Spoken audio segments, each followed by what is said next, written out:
Oui, les amis, c'est encore moi. En fait, les amis, c'est pour vous dire que je vais continuer l'autre vidéo en vous disant que l'Afrique ne peut pas être compétitive parce que vous allez constater que toute l'élite africaine se retrouve du côté de l'Occident. Toute l'élite africaine, intellectuelle, pardon, toute l'élite intellectuelle africaine se retrouve du côté de l'Occident. Donc pour ma part, je pense que c'est impossible que l'Afrique puisse se développer quand tous ces cerveaux, quand tous ces intellectuels ne sont pas sur le continent africain. Vous voyez qu'on a des grands docteurs, comme j'ai l'habitude de le dire ici en Europe, en Occident. On a des grands docteurs africains, on a des grands scientifiques africains.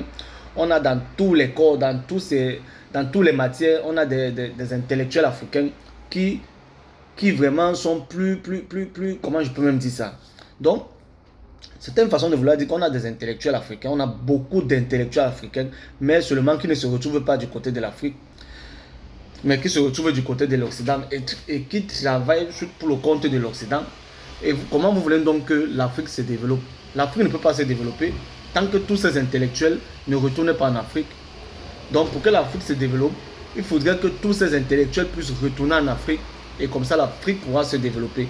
Mais tant que tous ces intellectuels ne retournent pas en Afrique pour travailler pour le compte de l'Afrique, l'Afrique ne peut pas être compétitive. Moi je ne vois qu'on ne peut pas. On ne peut pas être dans la compétition parce que tous nos intellectuels ne sont pas chez nous. Tous nos intellectuels sont à l'extérieur.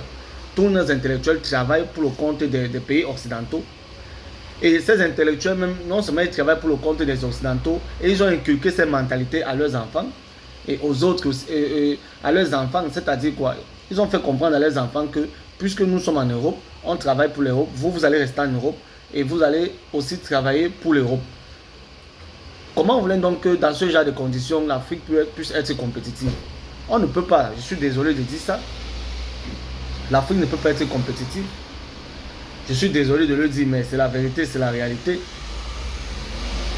Comme je vous ai dit, pour que l'Afrique soit compétitive, il va falloir d'abord que on s'arrange à ce que toute l'élite intellectuelle africaine puisse retourner en Afrique.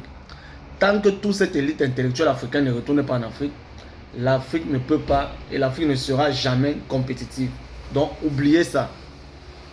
Arrêtez de parler de compétitivité, il n'y aura jamais de compétitivité. L'Afrique ne va jamais être dans la compétition tant que toute son élite intellectuelle ne retourne pas en Afrique. Le premier travail qu'on doit faire, c'est dans ce sens-là. On doit faire comprendre à l'élite africaine que il est temps que vous fassiez vos bagages et que vous puissiez retourner en Afrique. Tant qu'on n'a pas fait ce travail, on ne va jamais être dans la compétition.